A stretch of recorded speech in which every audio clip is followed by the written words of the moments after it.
നമസ്കാരം പ്രിയപ്പെട്ടവരെ, പുതിയൊരു വീഡിയോയിലേക്ക് എല്ലാ കൂട്ടുകാർക്കും സ്വാഗതം. ഞാൻ ജനോ ജനാർദ്ദനൻ. ഓണത്തിനൊരു സാമ്പാർ ആയാലോ? രുചികരമായിട്ടുള്ളൊരു സാമ്പാർ റെസിപ്പിയാണിത്, നമ്മുടെ തനി നാടൻ സാമ്പാർ. അപ്പോൾ നിങ്ങൾക്ക് തീർച്ചയായിട്ടും ഈ വീഡിയോ സ്കിപ്പ് ചെയ്താൽ കണ്ടാൽ നല്ലൊരു സാമ്പാർ ഉണ്ടാക്കാം. അപ്പോൾ ഇതിൻ്റെ വീഡിയോ എങ്ങനെയാണ് ഇത് ഉണ്ടാക്കുന്നതെന്ന് നോക്കിയിട്ട് വന്നാലോ നമുക്ക്.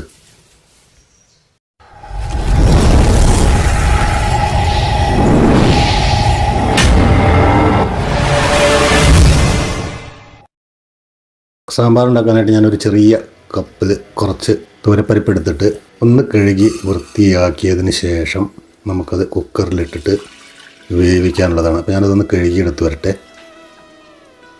അതിന് ശേഷം ഒരു ചെറിയ മത്തൻ്റെ കഷ്ണം തൊലിയോട് കൂടിയിട്ട് ഇതിലേക്ക് ഇട്ട് കൊടുക്കുക. സ്വല്പം ഉപ്പ്, സ്വല്പം മഞ്ഞൾപ്പൊടി, ആവശ്യത്തിന് വെള്ളം, ഇത്രയും ചേർത്തിട്ട് നമുക്കത് 2 വിസിൽ വരുന്നത് വരെ വേവിച്ചെടുക്കാം.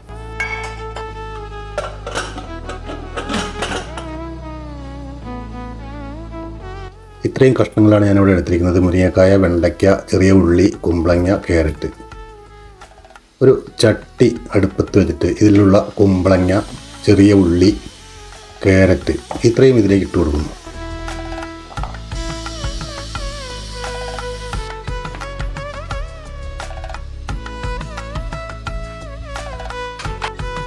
ഇത് വേവാൻ ആവശ്യമുള്ള വെള്ളം ഒഴിച്ചു കൊടുക്കാം. അടച്ചു വെച്ചിട്ട് നമുക്കിത് വേവിച്ചെടുക്കാം. ഒരു 3/4 വേവ് വരെ വേണ്ടി വരും. നമ്മുടെ പരിപ്പ് ഇവിടെ നല്ല രീതിയിൽ വെന്തുണ്ട്. അപ്പോൾ നമുക്കിതൊന്ന് ഉടച്ച് ചേർക്കാം കേട്ടോ. നല്ല രീതിയിൽ ഉടച്ച് ചേർത്താലാണ് സാമ്പാറിനൊരു കൊഴുപ്പ് കിട്ടുക. അപ്പോൾ ഇത് ഞാനിവിടെ ഒന്ന് ഉടച്ച് ചേർത്തിട്ടുണ്ട്.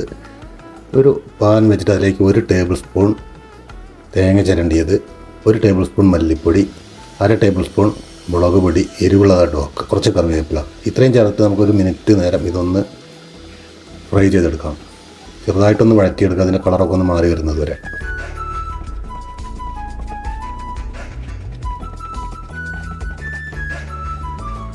അപ്പോൾ ഇതിൻ്റെ കളറൊക്കെ കൂടെ മാറി വന്നിട്ടുണ്ട്. ഇതിലേക്ക് ഒരു 2.5 ടേബിൾ സ്പൂൺ സാമ്പാർ മസാല ഇട്ട് കൊടുക്കുന്നുണ്ട്.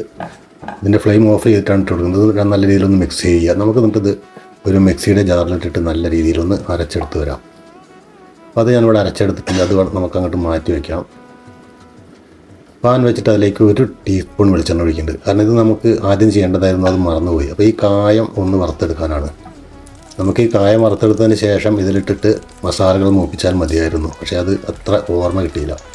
അപ്പോൾ ഇതിവിടെ മൂത്ത് വന്നിട്ടുണ്ട്. ഇത് മാറ്റിയിട്ട് എടുക്കാം. അപ്പോൾ നമ്മുടെ കായ്കറികളൊക്കെ ഒരുവിധം വെന്തുണ്ടാവും. ഒരു 3/4 വേവ് മതി എന്ന് ഞാൻ പറഞ്ഞിട്ടുണ്ട്. അപ്പോൾ നമ്മുടെ ഈ കായത്തിൻ്റെ കഷ്ണം ഇതിലേക്ക് ഇട്ട് കൊടുക്കാം. പിന്നെ ഇതിലുള്ള മുരിങ്ങക്കായ ഇതോടൊപ്പം ചേർത്തിട്ട് നമുക്ക് ഒന്ന് ഇളക്കി വേവിപ്പിക്കുക. 2 തക്കാളി ചെറുതായിട്ട് കട്ട് ചെയ്ത് ഇട്ടിട്ടുണ്ട്. 1/2 ടീസ്പൂൺ മഞ്ഞൾപ്പൊടി, കറിക്ക് ആവശ്യമുള്ള ഉപ്പ്, ഇത്രയും ചേർത്തിട്ട് നമുക്കിതൊന്ന് അടച്ച് വെച്ചിട്ട് ഒരു 5 മിനിറ്റ് നേരം കൂടി വേവിക്കാം. നമുക്ക് മുരിങ്ങക്കായ കൂടി ഒന്ന് വെന്ത് കിട്ടാനുണ്ട്.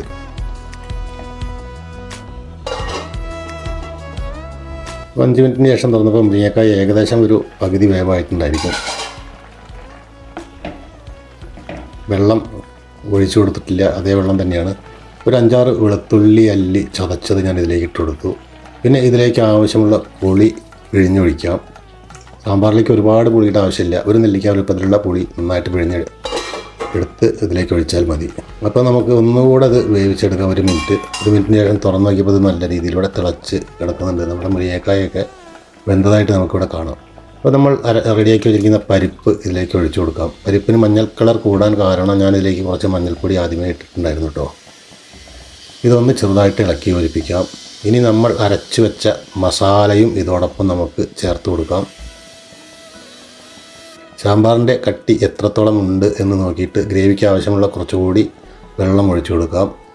ഞാൻ വെണ്ടയ്ക്ക ഇതിൽ ചേർക്കുന്നുണ്ട്. ഈ വെണ്ടയ്ക്ക നമുക്ക് മുരിങ്ങക്കായ ഇടുമ്പോൾ ഇടേണ്ടതായിരുന്നു, അത് ഞാൻ മറന്നുപോയതാണ്. പക്ഷേ ഈ സമയത്ത് ഇട്ട് കഴിഞ്ഞാൽ ശരിക്കും നമുക്കിത് വെന്ത് കിട്ടില്ല. അപ്പോൾ നിങ്ങൾ ഇതുപോലെ സാമ്പാർ ഉണ്ടാക്കുകയാണെങ്കിൽ മുരിങ്ങക്കായ എപ്പോൾ ഇടുന്നു ആ സമയത്ത് ഈ വെണ്ടയ്ക്ക കൂടി ഇട്ട് കൊടുക്കുക. ഇനി ഇതൊന്ന് ഇളക്കി യോജിപ്പിച്ചിട്ട് നമുക്ക് എന്തായാലും വെണ്ടയ്ക്ക നല്ല രീതിയിൽ വേവണമല്ലോ. കുറച്ച് ഉപ്പ് കുറവുണ്ടായിരുന്നു, അത് ഞാൻ ഇട്ടു. ഇത് അടച്ച് വെച്ചിട്ട് ഒരു 10 മിനിറ്റ് വേവിക്കേണ്ടി വരും. നേരെ മറിച്ച് നമ്മൾ ആദ്യമേ വെണ്ടയ്ക്ക ഇട്ടിട്ടുണ്ടെങ്കിൽ ഇത് അടച്ച് വെച്ചിട്ട് നമുക്കൊരു 5 മിനിറ്റ് വേവിച്ചാൽ നമ്മുടെ സാമ്പാർ റെഡിയായേനെ. എന്തായാലും നമുക്കിതൊരു 10 മിനിറ്റ് ചെറിയ തീയിലിട്ട് വേവിക്കാം. വെള്ളം കുറവുണ്ടെങ്കിൽ കുറച്ച് വേണമെങ്കിൽ ഒഴിച്ചു കൊടുക്കാം കേട്ടോ. അപ്പോൾ ഒരു 10 മിനിറ്റിന് ശേഷം തുറന്ന് നോക്കിയപ്പോൾ നമ്മുടെ അടിപൊളി സാമ്പാർ ഇവിടെ റെഡി ആയിട്ടുണ്ട്. ഇത് ഓണത്തിന് ഇതുപോലെ നിങ്ങളൊന്ന് ഉണ്ടാക്കാൻ ശ്രമിക്കുക. വളരെ രുചികരമായിട്ടുള്ളൊരു സാമ്പാറാണ്. ഇഡ്ഡലി, ദോശ, അതുപോലെ തന്നെ ചോറ്, നമുക്ക് ആ ഒരു കല്യാണ സാമ്പാറിൻ്റെയൊക്കെ മണം ഇതിന് കിട്ടുന്നതാണ്. ഇനി നമുക്ക് ഇതിലേക്കൊരു വറവ് ചേർക്കാനുണ്ട്. അപ്പോൾ ഇതൊന്ന് ഇളക്കി യോജിപ്പിച്ചതിന് ശേഷം നമുക്കിതിൻ്റെ തീ ഓഫ് ചെയ്യാം. എന്നിട്ട് അങ്ങോട്ട് മാറ്റി വയ്ക്കാം. മല്ലിയില ഉണ്ടെങ്കിൽ നിങ്ങൾക്ക് ഈ സമയത്ത് ഇട്ട് കൊടുക്കാം കേട്ടോ.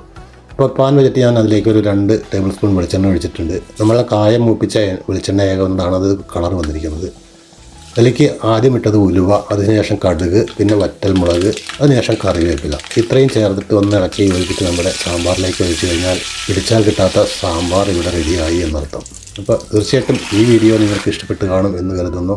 അടുത്ത ഒരു വീഡിയോ ആയി വരുന്നവരേക്കും നന്ദി, നമസ്കാരം. ഞാൻ ജനോ ജനാർദ്ദനൻ മൂക്കുതല. ബായ്.